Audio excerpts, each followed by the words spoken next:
So, Resident Evil 4. A game you may or may not have heard of. Guess that's a local's way of breaking the ice. Anyway, you know what this is all about.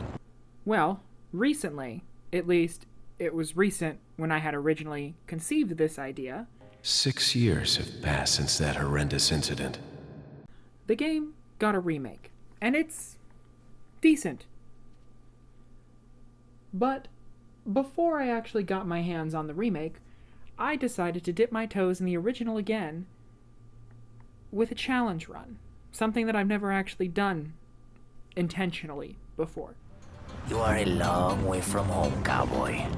You have my sympathies. So we're going to be playing Resident Evil 4, the real one, this time. And we're going to see if you can beat the entire game with nothing but the hand cannon. Now for some context. We're going to be playing on professional difficulty, so on top of our preliminary restrictions with the hand cannon, Ganados will hit harder, will have no ballistic armor. How rude! To minimize damage, and I'd also like to point out that when making this script, Ganados was regularly auto-corrected to Canadians. So I wonder what Google is trying to tell me here. My baby born a bird. She's been telling me all night long. It's well known by anyone who has played Resident Evil 4 that you cannot use the hand cannon unless you're on round 2 or higher, so to circumvent this, I'll be using a professional New Game Plus, which will start at round 3, but I'll have to reset my inventory to make it fair. And let me tell you, this was one of the saddest, hardest things I've ever had to do. But before I show that, here are the rules. Number 1. I can only use the hand cannon. I'm not allowed to melee enemies unless breaking free, or segments where I'm forced to melee like cutscene QTEs. Number 2. I am not allowed to upgrade the hand cannon fully, and therefore its ammo will be finite. I will allow myself to access one other weapon during the campaign, but I'm only allowed to use it if the hand cannon runs dry. 3. I am allowed to break boxes with the knife. 4. I am not allowed to put Ashley in outfit special 2. 5. I will be starting with a full clip of 3 and 17 spare rounds, and a first aid spray. This is because a fully upgraded handgun does 2 damage and has a 5 times critical chance, so I multiplied 5 times 2 and then buy the 60 bullets for a full handgun ammo case and single clip Leon starts with, and divided it by the 30 base damage of the hand cannon. Side note, Leon actually only starts with 20 bullets plus a 10 clip, so technically I should have only started with 10 total rounds, not 20. Side note, recorded several months after this challenge was completed, I'm using the stats based on the upgraded handgun, which means maybe I should have started with more rounds because the handgun will start with much more than 10 rounds when fully upgraded. But alas. If there are any extraneous circumstances, I'll note them as we go. Without further ado, It's game time. I start off by seeing the merchant screen of goodies since this is a New Game Plus. And here's where things hurt. As you can see, I have a lot of ammo, and even an almost fully upgraded hand cannon from last round. Unfortunately, all my ammo, guns, herbs, and money have to go. So I did that. I bought and sold guns and upgrades and first aid sprays and was able to bring myself from a full inventory to nothing with only 80 pesetas to my name, which is about $1. I googled it to get the American currency, but a lot of pages would give me conflicting results. I guess that's because it's kind of a dead, method of money. When I confirm my loadout, we start reminiscing about the time we met a gorgeous biker lady and raised a child together, choosing to adopt instead of continuing the biker's bloodline.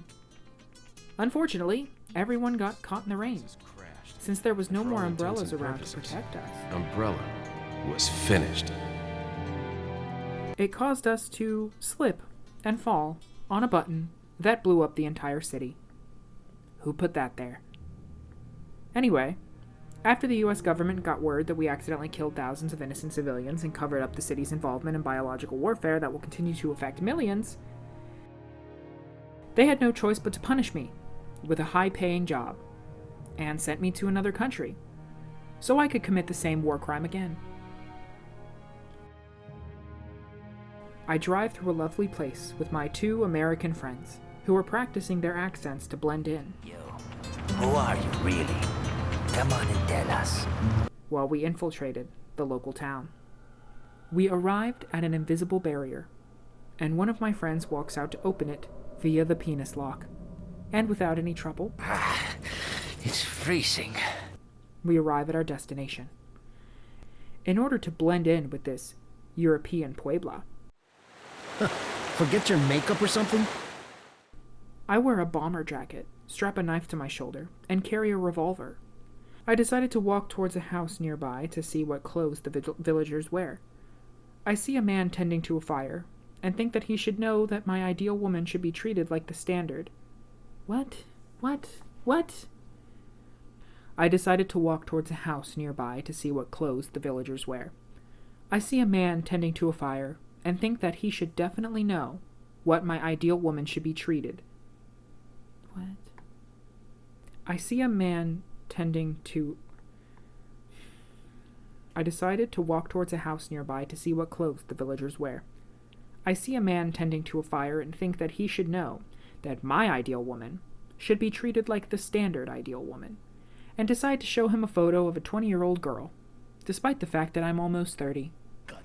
He gets angry at me and says all women are queens. At least that's what I think he said. I didn't catch up on the local language before coming here. I tried to use my mind powers to hold the local in place with ice. Freeze! I said freeze! It's a good thing I used to be a cop, so I know exactly what to do when someone who doesn't speak the same language as me very slowly walks towards me after I broke into their house without a warrant.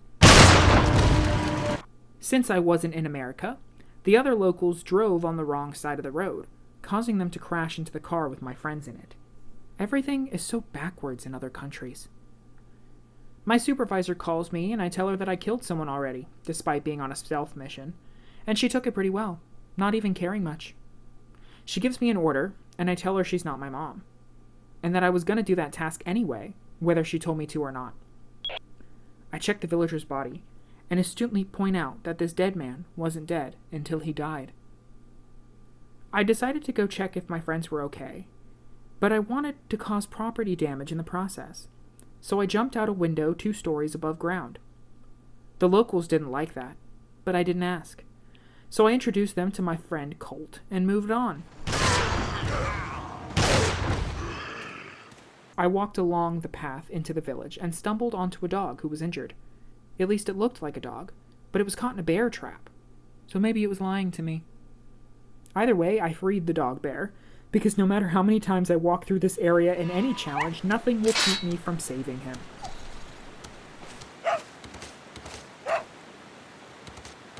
I find a typewriter, decided I need to start scripting my apology video once I return to the States, since if anyone finds out about this, I'll need to act like I'm sorry on camera, and everyone will just forget after a while.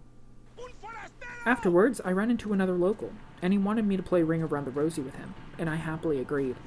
I have so many fond memories of that game and the happiness it carries.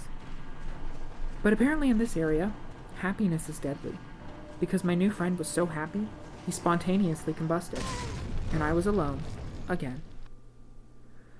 I treaded onward for new friends, and found 2 of them, but no matter what I did, they didn't want to play with me. Whenever I walked back a certain ways, they'd turn around and leave, no matter how close they were to me. I actually never knew that these guys had places they couldn't go, because I'd always kill them before making distance. Which is exactly what I did here, because upon entering their shack, I saw that they killed a woman, and that was unacceptable. We should defend our women, and I know how. I'm 6'2". So I took them out and moved on. After avoiding another local trying to sell me axes, I got a call from Mommy, who broke the 4th wall and sent me a playing manual, since I don't know how to operate my own body. It was good timing, though, because I had just found a group of locals who didn't look friendly. They weren't doing anything wrong, but there was a suspiciously human-shaped figure on a fire with a blade through its chest. So I was nervous. I decided maybe I shouldn't mess with them. They did seem like a nice bunch, farming, and look at the chickens. However, on my way out, they noticed me. And suddenly everyone in the village was after me, jealous at how pretty I am. I went to run away, find a way out, but then the village leader blocked my path. He was so mad at my beautiful face that he put a bag over his and approached me rapidly with a chainsaw. I put him down in one shot, surprisingly, and turned around to see my biggest challenge yet. A woman. She kept saying that she was prettier than me, but no matter how many products she used on her hair, it wasn't as beautiful as how mine was just by waking up in the morning. There was nothing I could do. I had become the monster I was fighting to destroy. I was trapped, and nobody would help me, so I had no choice but to massacre the native population, despite it being specified verbatim in my job description for the government. Something about it felt wrong though,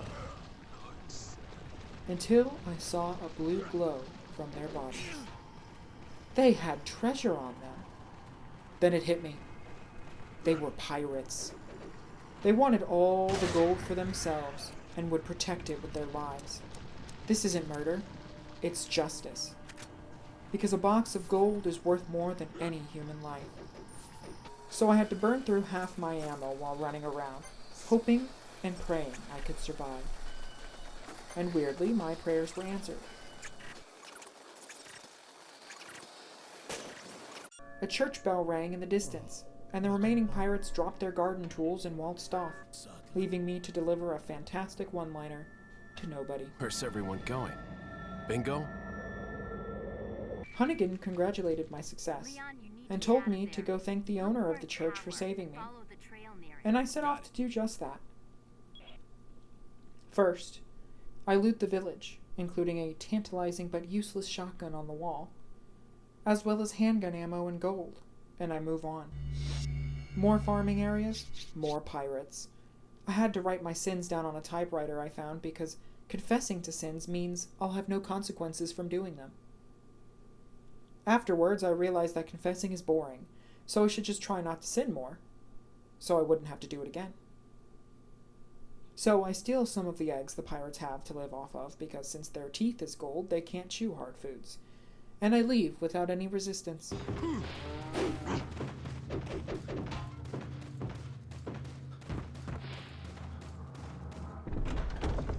Apparently, pirates only like it when they're the ones that do the stealing, because they made me reenact Indiana Jones for them and throw a big rock at me, which I easily moved slightly to the side to avoid.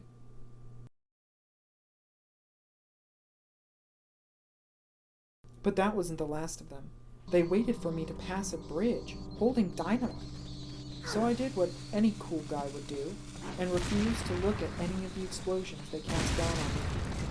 The pirates weren't cool. They looked at them, so closely, so close at the explosions, that they saw God.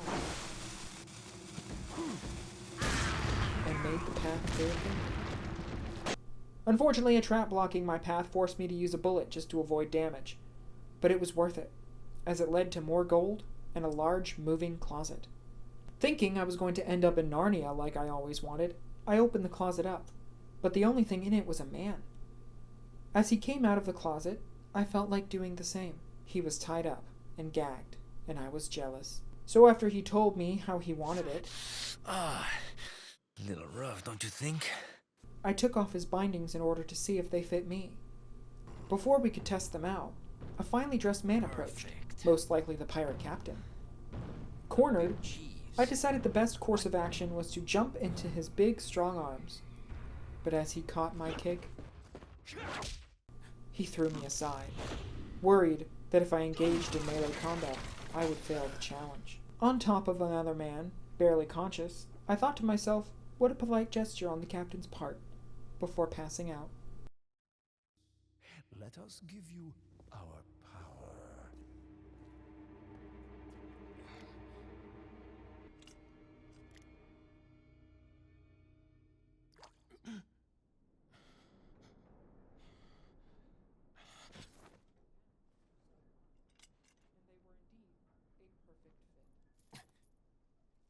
thank the captain next Hey, time I see wake him. up. I figure it's best that I have a heart-to-heart with this man before more than our chests were pounding. But one of the pirates arrived to do what churchgoers do best when around people with different sexualities than themselves. He cut our restraints, and therefore ruining a good time. But that doesn't mean I hate him. So I try and make a friendly gesture by showing him that Dirty Dancing was my favorite movie. But he hadn't watched the iconic lift scene yet and came down hard. Oh well. I guess I did put baby in a corner. During the commotion, the pretty boy, whose name is Louis, Me llamo Luis Serra. Me llamo Luis Serra. Luis Serra. ended up getting away. So I called Hunnigan and said I didn't need her and that I found someone else. As usual, she didn't care, telling me she knows this Ashley girl. But the only girl I have eyes for is me. I hung up after pretending to listen and got ready to find my boy toy. I walked not even 5 feet before being rudely interrupted by a Brit, no less, his Cockney accent somehow making me feel at ease. Over here. And this is where the challenge becomes relatively easy. See, here's the thing. The Handcannon is free after being unlocked by mastering the Mercenaries game mode. If it had no upgrades, I can easily sell my empty gun and rebuy it for free, and another 3 bullets are gained. However, I promised myself I wouldn't use this ability willy-nilly, only in severe circumstances where ammo wasn't available. But money would still be important here, as upgrades are understandably expensive. I walked up to the Brit, and he laughed before whipping out his arsenal. However, it was at this point I realized Leon only starts with 20 rounds, and therefore I should have had 7 less bullets going into the game. And I currently have 7 bullets, which means I used exactly the amount I had. So I would indeed be using the merchant workaround right now. I sold everything and rebought my hand cannon, and treaded in, with 3 bullets to my name. Approaching the new area, it goes smoothly. I dodged more than I ever have playing this game. It goes well, and I use up my 3 rounds taking out a good many enemies. To avoid being seen as exploitative, I upgrade the gun to 4 bullets instead of selling the gun and getting it back for free. I figured I'd need the bullets to carry me through the chapter. I was wrong, as I proceeded to use only 1 shot on a fish. I weaved around enemies and crouched, as not only could their dynamite not hit me, but instead, the guy right in front of me. Maybe he needed an eye patch or something since his vision was just not working. I got hit a few times more than I'd like along the way. I ran past those grabby, stabby pirates and jumped into the water with the fish. Then I started trying to knife the fish for healing items. Out of pure horror at my transgressions, I had to clear out the witnesses and put a bullet in the big one. I tried to line 2 up for another shot, but instead I just stood there, and no enemy ever jumped down after me. They did, however, camp the ladder, so I took 1 unavoidable hit on my way out. I couldn't use more shots as I had many enemies to face, and I wanted to try and farm them for ammo, which was surprisingly a big problem during this challenge. I used this gun in my round 2 save, and let me tell you, I had dozens of bullets at any given time. I complained when receiving them because my case was so full. But currently, all I'm getting is handgun ammo, which makes sense as that's one of the only 3 guns available currently, but I hadn't even gotten a whiff of that sweet 50 cal ammo. I ran around some birds and approached a house ready to take a break when I found a note. Apparently, the village doesn't want me and Luis to cooperate. You know what that means, right? They're homophobic pirates. During June, no less. Out of anger, I treaded onwards and exited the room, somehow with a handgun in my hands. Luckily, the homophobe pirate captain jumped out and reprimanded me for almost failing the challenge again, before going into his room to practice his gay slurs. I went in there to thank him, but he doesn't like being interrupted. However, in the nick of time, someone damaged him with the blacktail, which isn't a hand cannon, so he decided to jump out the window to chastise her for using the wrong gun. What a dedicated man. Things get tricky here. Money is important to upgrade my gun, but bullets are important for unavoidable enemies. In my first attempt, I take out a pirate wielding a chainsaw, who seemed to take eye patch a little too literally, and he dropped some booty.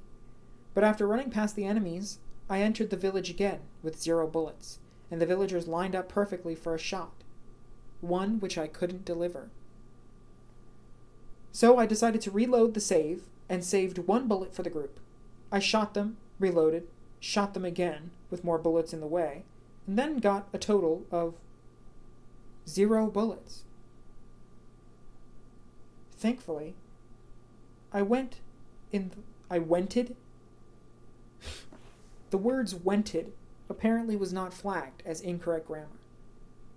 Thankfully, I entered the longest basement ever and met my Cockney friend, who helped me get more bullets for the remaining enemies.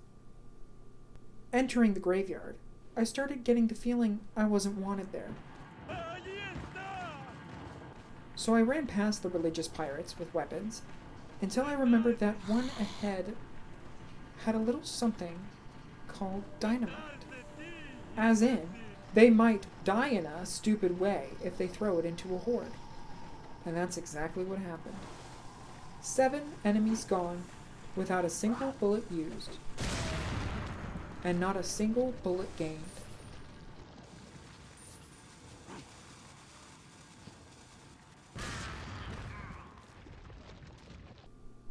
And I waltzed into another area, with a door that I could only imagine was big enough for your mom. I wanted to throw a grenade towards the birds to make them a true murder of crows, but I had none, and it would fail the challenge, so I moved on. But not before nailing a sick-ass knife kill on one. Oh, wait. Realizing I'm not allowed to do that, I reloaded the checkpoint and got a fat lot of nothing from the nearby barrel all of a sudden. A couple more loaded checkpoints and still nothing. Cool. I moved on to a part that I thought would worry me, but it was fine. There's enough tripwires for everyone.